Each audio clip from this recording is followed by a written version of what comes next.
I have everything that I want at a young age, and that's just because of finding something I love to do, staying driven and passionate.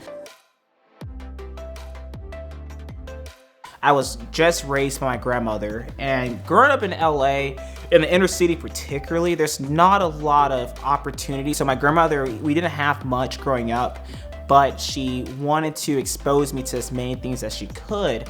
My grandmother raised me in a church, and she put me in this male mentorship program. And from there, I gravitated to a mentor who drove buses at LAX airport. And there was this flight museum in LAX airport. Every summer, they'll take middle school and high school kids and just take them all around the airport and just show them all the various career opportunities in aviation.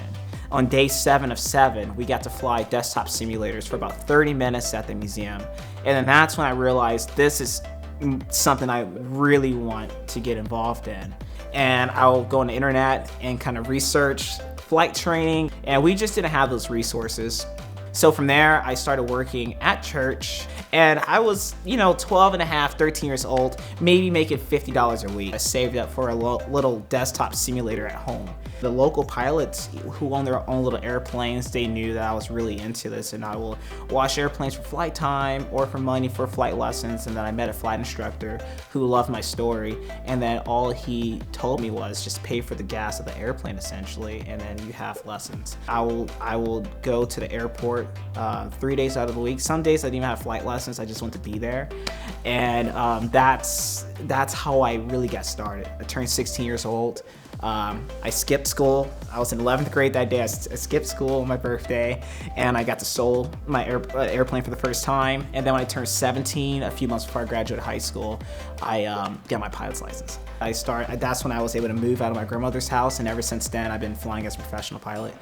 I was working really hard at my last airline, and I got a 4-day notice to get an interview at American. A mentor of mine reached out to me, and they told me about Spitfire. Even though I only had 4 days notice to get fully prepared for my dream interview, they still taught me authenticity. But they just taught me how to go back into my experience bank and collect a handful of stories that will show leadership, that will show confidence, that will show assertiveness, that will show respect. And within those experiences, you can answer a plethora of questions. But being authentic, I think, was a key thing that landed me the job. It's through their love and their passion for this industry. It helps other people out like me. This program taught me more life skills to help get me the job, but overall, you look down the future of it all, you see that this is stuff you can take with you even outside of the interview. I think that it was more of a life skill course in a way than it was just interview prep, if that makes sense. I still pitch myself every day. I was very blessed to find something I like to do very early on, but that was due to my grandmother and mentors in my life who kind of put these opportunities in front of me to allow me to kind of take advantage of them. It's the best feeling ever. It's definitely a blessing because a lot of people are not able to just find what they love to do so early on in life, so that's why I have so much gratitude.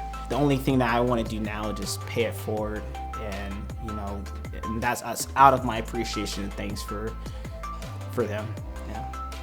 My name is Demetrius Ingram, and I'm a Spitfire elite success story.